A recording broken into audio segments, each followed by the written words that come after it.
Good, really nice. Now I want to talk you through the harder back position, and the harder back position would be with the smaller block. So I want you to slowly roll off the side. Yep, we'll put that big block to the side.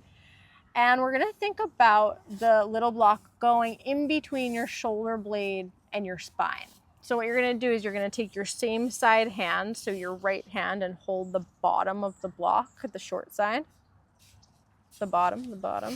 Yeah, and then that's gonna help you, exactly. So lay down first, pull your hair to the side so that you don't get it caught. Yeah, and then that same side hand is gonna reach back and slide the smaller surface, right underneath the shoulder blade. Good, perfect. This one takes a tiny bit to get into. Sometimes it takes a little bit of maneuvering around, but take your time to get into the right position. Once you're there, you should feel like the block is in this perfect little nook in between the shoulder blade and the spine without getting pressure into the bone. Now, she automatically turned her palm facing up, which is perfect. That's exactly what we want. We're gonna start with stillness, a couple of breaths, in through the nose, out through the nose. You can always put your hand on your belly if you're having a hard time connecting to that belly breath. That tactile pressure of feeling your body breathe is really helpful in this position. And I don't want you to rush into this position. This is a little bit more of an intermediate and advanced position. So if the bigger block feels good for now, start with the bigger block.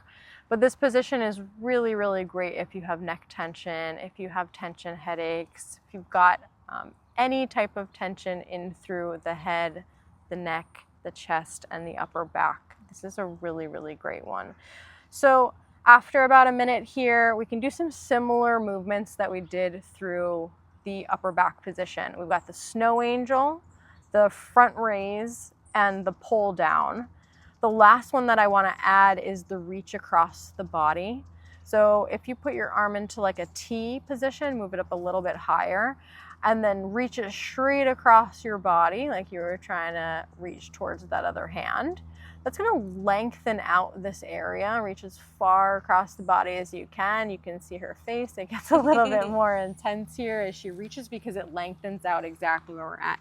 Now with this one, after every reach, I like to find some stillness. We just created a lot of space there. So we'll right back into that T drop. So finding that T position through your arm and your hand back down on the ground. Yeah, really nice.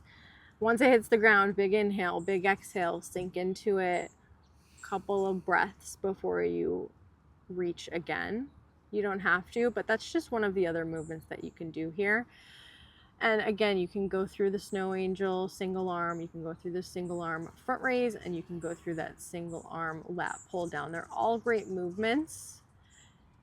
I want you to get used to being intuitive with your practice and moving how your body feels like it really needs in that moment. There is no right or wrong way to do this. There is a little bit of a cookie cutter system, but I do want you to get used to moving and finding stillness where it feels right in your body. It's going to feel different for everybody.